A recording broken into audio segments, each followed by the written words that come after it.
മുരുകൻ പകരം ദേവിയെ പ്രതിഷ്ഠിച്ച കുമാരനല്ലൂരമ്മയുടെ അദ്ഭുത കഥ അറിയാമോ?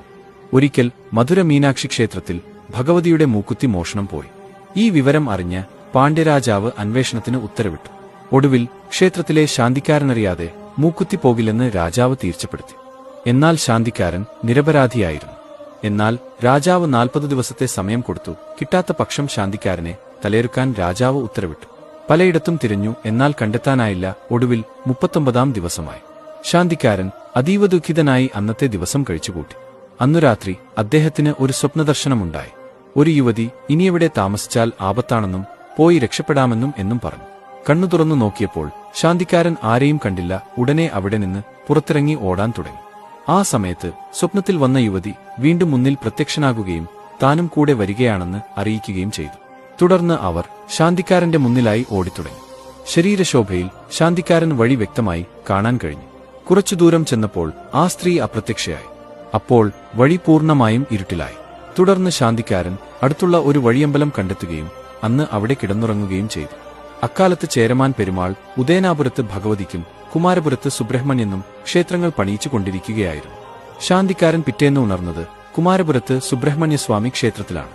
അത്ഭുതത്തോടെ അദ്ദേഹം ചുറ്റും നോക്കിയപ്പോൾ ശ്രീകോവിലിൽ മധുര മീനാക്ഷിയെ അദ്ദേഹത്തിന് കാണാനിടയായി.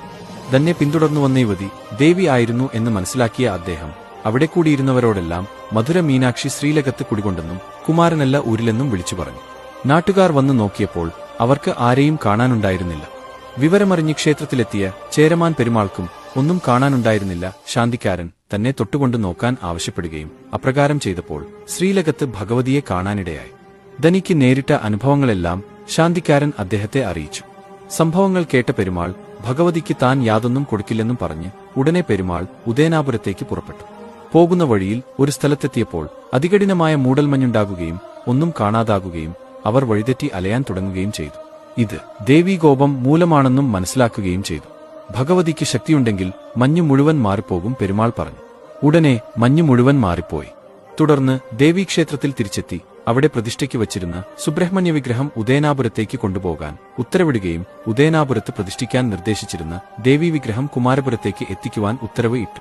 എന്നാൽ വിഗ്രഹം ഉടനെ വന്നുചേരില്ലെന്ന് അറിവു കിട്ടി. എന്തു ചെയ്യും എന്നാലോചിച്ച് കിടന്നുറങ്ങിയ അദ്ദേഹത്തിന് ഭഗവതിയുടെ ഒരു സ്വപ്നദർശനമുണ്ടായി. ഉചിതമായ ഒരു വിഗ്രഹം കുമാരപുരത്തിന് നിന്ന് അല്പം വടക്കുകിഴക്കുമാറി കിണറ്റിൽ കിടപ്പുണ്ടെന്നും അത് പ്രതിഷ്ഠ നടത്താൻ അരുളി. ഉടനെ വിഗ്രഹം എടുത്ത് ആഘോഷപൂർവ്വം വിഗ്രഹം പ്രതിഷ്ഠിക്കുകയും ചെയ്തു. സർവൈശ്വര്യദായിനിയായ ആ ആദിപരാശക്തി കുമാരനല്ലൂരമ്മ എന്നു അറിയപ്പെട്ടു.